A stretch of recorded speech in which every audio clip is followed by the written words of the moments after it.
अगर दिल्ली यूनिवर्सिटी में एडमिशन चाहिए तो सबसे पहले रजिस्ट्रेशन करने का सही तरीका समझ लो। तो हेलो एवरीवन, मैं हूं संजीव एंड मैं आपको आज बताने वाला हूं कि दिल्ली यूनिवर्सिटी के CSAS पोर्टल पे स्टेप बाय स्टेप रजिस्ट्रेशन कैसे करना है एंड किस तरीके से अपने इस एडमिशन प्रोसेस को आगे बढ़ा सकते हैं। तो अगर आपका सपना है दिल्ली यूनिवर्सिटी में एडमिशन लेने का तो ये वीडियो जो है आपके लिए काफी हेल्पफुल रहने वाली है, तो एंड तक जरूर से देखिएगा। तो चलो स्टेप बाय स्टेप तरीका सीखते हैं कि कैसे हम रजिस्टर कर सकते हैं खुद से ही। तो अगर हम बात करें स्टेप 1 की, तो स्टेप 1 में सबसे पहले आपको अपना ब्राउजर खोल के दिल्ली यूनिवर्सिटी के यूजी पोर्टल पे जाके रजिस्ट्रेशन करना है। अपने आप को कैसे करना है, तो आपको सबसे पहले दिल्ली यूनिवर्सिटी के CSAS पोर्टल पे जाना है। देन उसके बाद होम पेज पे आपको दिखेगा यूजी एडमिशन 2026, इस पे क्लिक करके आपको न्यू रजिस्ट्रेशन पे क्लिक करना है। जैसे ही आप न्यू रजिस्ट्रेशन पे क्लिक करेंगे आपको एक नया इंटरफेस देखने को मिलेगा। आपके सामने एक नया इंटरफेस खुल जाएगा जिसमें आपको करना क्या होगा, आपको CUET का डिटेल भरना होगा, CUET के एप्लीकेशन का वेरिफिकेशन करवाना होगा। कैसे करवाएंगे आप, तो आपको सबसे पहले CUET एप्लीकेशन नंबर डालना होगा एंड डेट ऑफ बर्थ डालना होगा। अब जैसे ही डेट ऑफ बर्थ और CUET का एप्लीकेशन नंबर डालते हैं एंड सबमिट पे क्लिक करते हैं, एक नया रजिस्ट्रेशन जो पोर्टल है, नया जो इंटरफेस है वो आपको देखने को मिलेगा। तो स्टेप 3 में आपको करना क्या है कि जैसे ही आपको एक नया इंटरफेस देखने को मिलेगा उसमें पर्सनल डिटेल्स भरनी है। आपसे पर्सनल डिटेल मांगी जाएगी। क्या क्या मांगा जाएगा, तो सबसे पहले अपने आप को अपना नाम लिखना है और नाम वही लिखना है जो आपके 12th के मार्कशीट पे है। जितना नाम लिखा है उतना ही नाम इस पे भी फिल करना है। CUET का जो आपके पास रिजल्ट स्कोर कार्ड है, जो नाम वो वहां पे लिखा है वही नाम आपको फिल करना है। फिर फादर नेम लिखना है, मदर नेम फिल करना है, जेंडर, कैटेगरी, नेशनैलिटी और सबसे इंपॉर्टेंट ईमेल आईडी और फोन नंबर भी आपको वहां पे फिल करना है। तो ईमेल आईडी और फोन नंबर अपना ही फिल करिएगा, क्योंकि सारी अपडेट जो है, सारी इंफॉर्मेशन जो है, सारा कनेक्शन जो है वहीं से बिल्ड होगा। सारी अपडेट आपको ईमेल आईडी और फोन नंबर से ही मिलेगा। तो अगर आप वहां पे रिस्पॉन्स नहीं कर पाएंगे तो आपके एडमिशन में थोड़ी दिक्कत हो सकती है। तो जैसे ही आप ये पर्सनल डिटेल्स को भरेंगे, फिल करेंगे एंड सबमिट और नेक्स्ट पे क्लिक करेंगे तो आपके सामने एक नया इंटरफेस खुल जाएगा, नया इंटरफेस देखने को मिलेगा। तो अगले स्टेप में क्या करना है आपको, तो स्टेप नंबर 4 में आपके पास एक इंटरफेस खुलेगा जिसमें आपसे पूछा जाएगा आपके एड्रेस के बारे में। तो सबसे पहले आपको परमानेंट एड्रेस, जहां पे आप खुद रहते हैं, परमानेंट है वहां पे आपको एड्रेस फिल करना होगा। देन उसके बाद आपको स्टेट भरना होगा कि आप किस स्टेट से हैं अभी, एंड उसके बाद डिस्ट्रिक्ट एंड पिन कोड जो काफी इंपॉर्टेंट होता है, तो पिन कोड भी भरना होगा आपको। देन उसके बाद क्या करना है, तो उसके बाद फिर से यही आपको सबमिट एंड नेक्स्ट पे क्लिक करना है।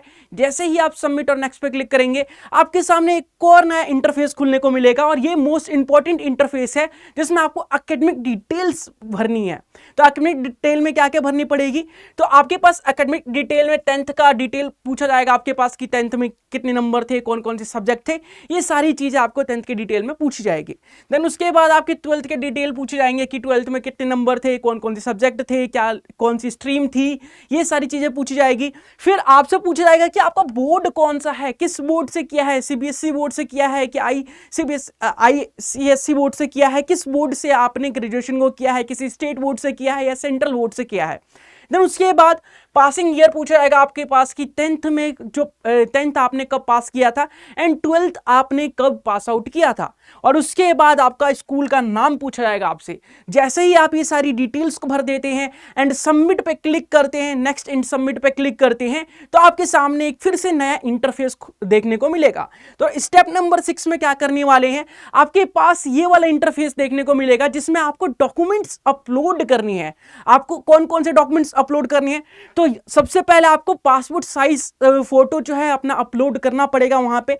देन पासपोर्ट साइज जैसी फोटो आप अपलोड कर दोगे, आपको सिग्नेचर अपलोड करने को बोला जाएगा कि सिग्नेचर भी अपलोड करिए।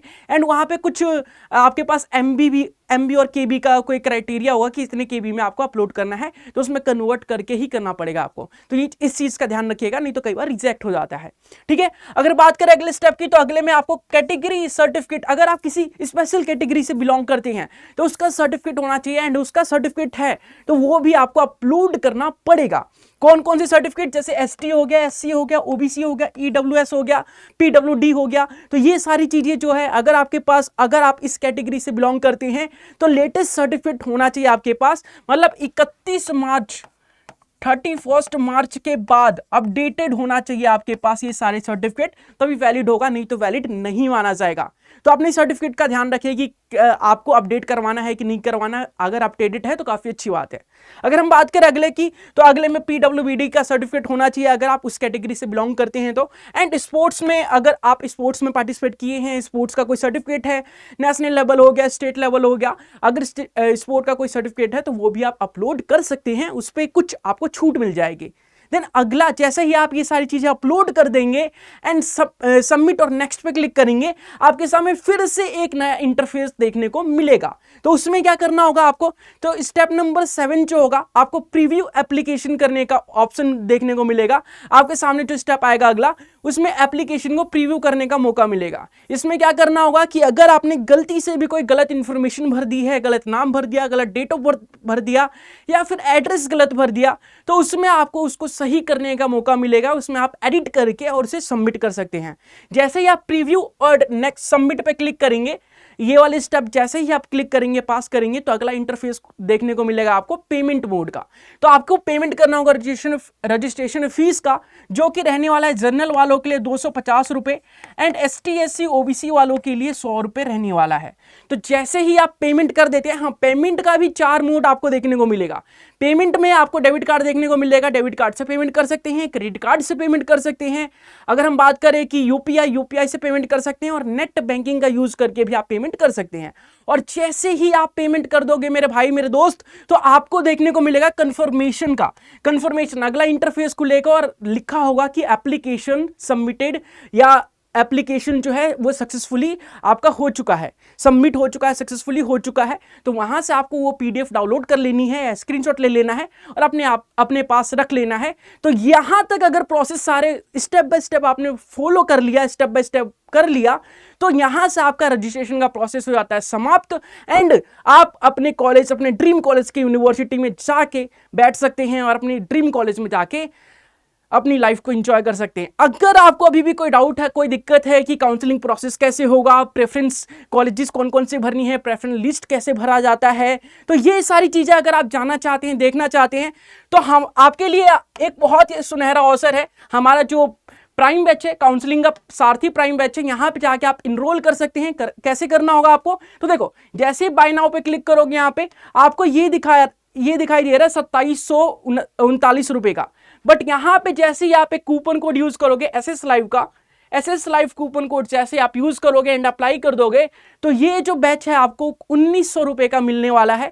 तो अगर आप अपने काउंसलिंग प्रोसेस को स्मूथली करना चाहते हैं, कोई भी रिस्क नहीं लेना चाहते एंड स्मूथली तरीके से अपने कॉलेज में, अपनी यूनिवर्सिटी के अपने कॉलेज में जाना चाहते हैं, तो यहां से आप लोग जाके ले सकते हैं, यहां से बैच में इनरोल कर सकते हैं और अपनी सारी प्रॉब्लम का सॉल्यूशन पा सकते हैं।